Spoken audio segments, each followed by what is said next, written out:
What's up guys, Stephen Tillman here. Thanks for stopping by my channel. Today we're going to be looking at some serious ways to save you money. These are things that I have personally done myself and have paid off time and time again. Let's get started.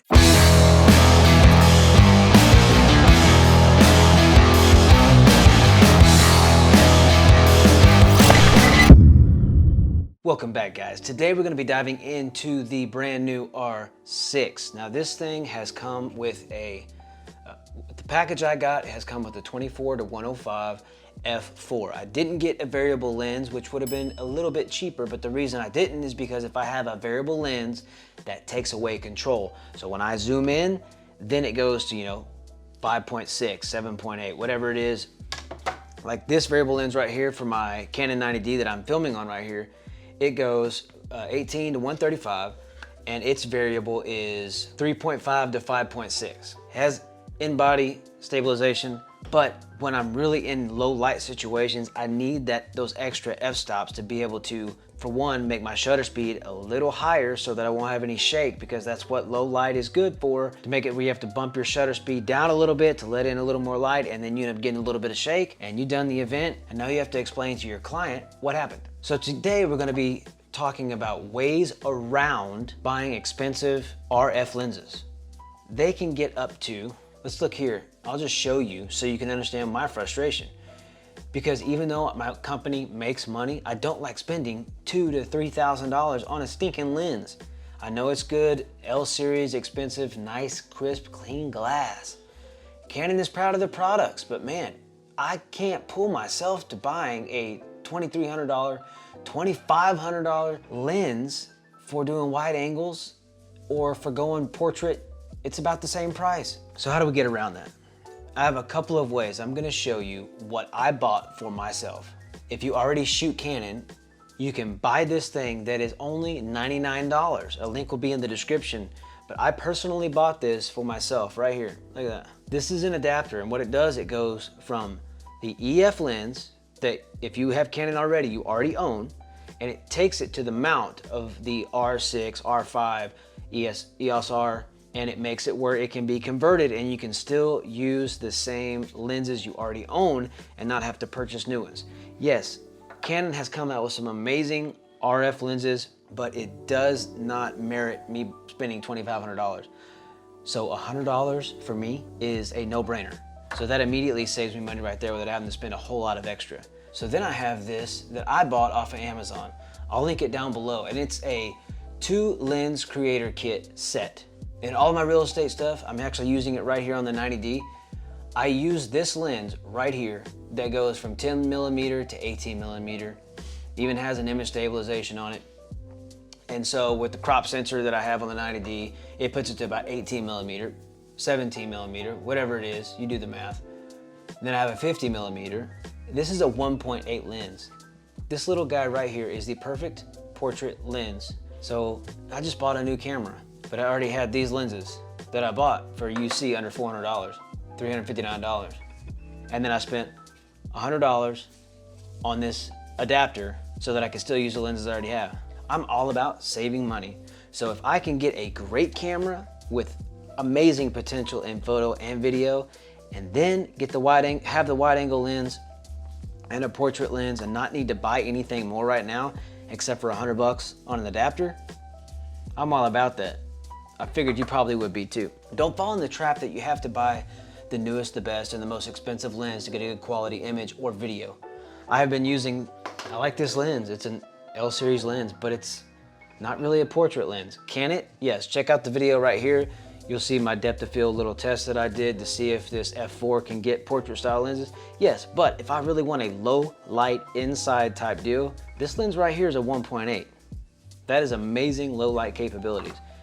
And I already owned it. All I had to do was spend $100 to get the adapter. So now it fits on my R6 that I have.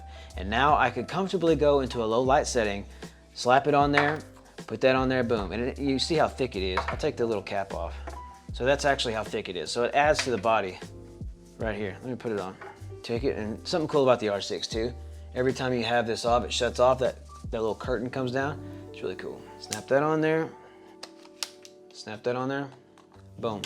Now you have a little portrait lens on your R6 to give you extreme low light capabilities, and it barely added any weight to it at all. Very lightweight, 50mm, I love it. And this whole setup cost me, and you can get the 50mm lens only for $125. So 1.8, spent $100 on the adapter, and you only spent $225 for a portrait setup that will give you high quality, low light capabilities. That's pretty amazing. And then you have the wide angle lens. If you do real estate like I do, it also can zoom in, but this is also a variable lens. It goes from 5.6 to 3.5, sorry, 4.5.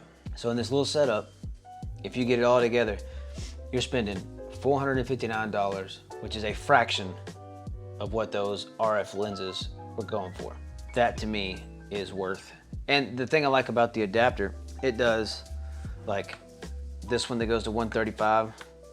Any EFS lens also will work on that same adapter. The wide angle lens and this variable lens right here, the 18 to 135, are both EFS, which is what fits on the crop sensor camera like the 90D. If you are going to upgrade and you're like, man, I don't want to spend the $3,000, $2,500 if you get the extra lens with it, the F4, it'll put you right at $3,500 and more. And you're not wanting to spend that kind of money. You want to slowly step up, which is what I recommend doing, because you don't want to drop the kind of money for this if you don't have something to trade across, or you don't have the extra money, you're just trying to get into photography. A camera that I would suggest, okay, so this is a 20 plus megapixel camera.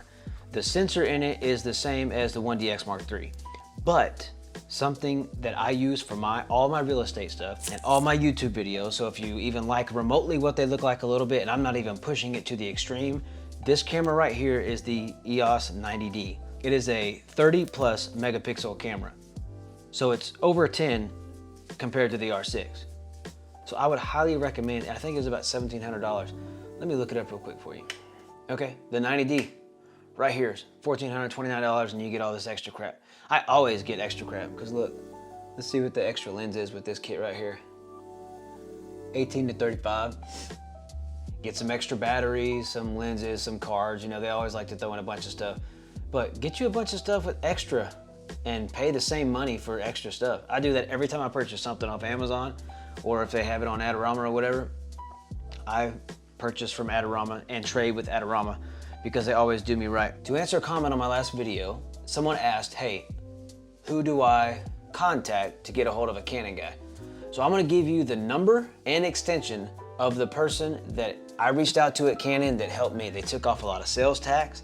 They gave me a good price on a trade across. I had all the Nikon 850. I wanted to trade over to the R6, and so I contacted this guy. If you're gonna trade, contact this guy. If not, when you call this extension right here, extension 2107, 800-223-2500, extension 2107, you can tell them that Stephen Tillman sent you, and they will forward you to a Canon specialist, and you can talk to them and they will start working with you, and you can get some serious good deals. $99, $125 on if you have an R6 or you're trying to, because if you buy the R series of any of the cameras, the R5, R6, and the R, you have to start getting the R glass because it only fits RF. Now, why they do that? Because of this. The reason I say because of this is because the Canon 90D can fit the EFS, or it can also fit the regular EF. They could have done that on this camera, or any of the cameras they do, but they want you to purchase specific glass. That's why they started coming out with all these different lines of glass. But if you are on a budget, I will link everything, lights, camera, lenses, everything will be cited below to where you can just click the link and see my list of stuff. No extra cost to you, affiliate links below. Go and check out that stuff. If you haven't already, consider subscribing. Hit the like button if you like this video, and hit that bell notification. You can see every time I put out a new video. Thanks, and I'll see you next time.